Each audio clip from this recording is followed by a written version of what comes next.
to the entire nation and Kirinyaga County in particular.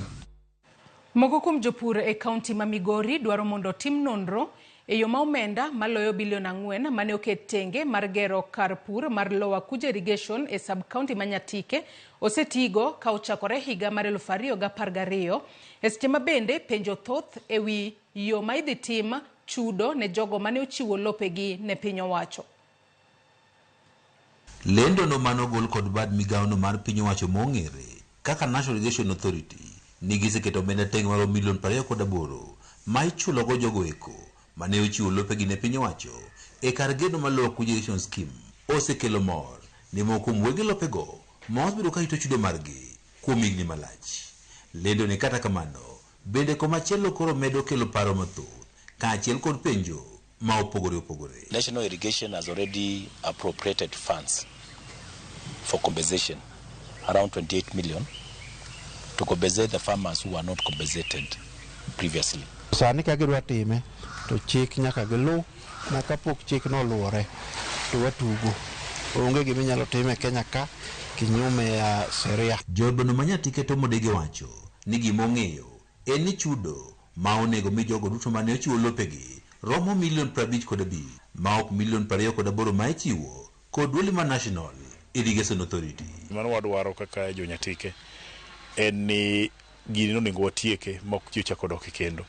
Kane gikelo joma no timo garama kata value ne idwaro pesa ne nyalo romo milion 55 ka gikelo 28 nyiso ni pok gitieko wach pesa ni. Penjo bende nitiere e yo maduol ni ochopogo e nengo mar lope kaachiel kod kwan ji ma bende dhi yudo chudo ni. I just hope ni gin gi list mar jok ma gidwa chulo gibiro keto ayanga parcels ma gidwa chulogo kendo jok ma gibiro chulogo nyaka bed ni giratiro mar kao gima ni adwa chulogi. Manager mar Lower Kuja Irrigation Scheme Isaac Munga wacho ni listi nitiere ka wacho ni gima koro pod gibiro medo ng'iyo en nengo lowo kalwe kod ywak bende koro osechiw kod mokom jogo eko mane ochiwo lopegi. Okil Kamaloka Kennedy Okong'o ma bende achiel kuom okinde mag jogo mane ochwalo cases mar 44 e doho ka otende kod chudo mar lowo wacho ni ochich kod yo ma bende chudo ne koro idhi tim. Gimoro amora motime Kenya ka kinyume mar chik en gima chik wacho ni null and void. Koro kapok ginywando National Land Commission gik ma gitimogo gin miriasia.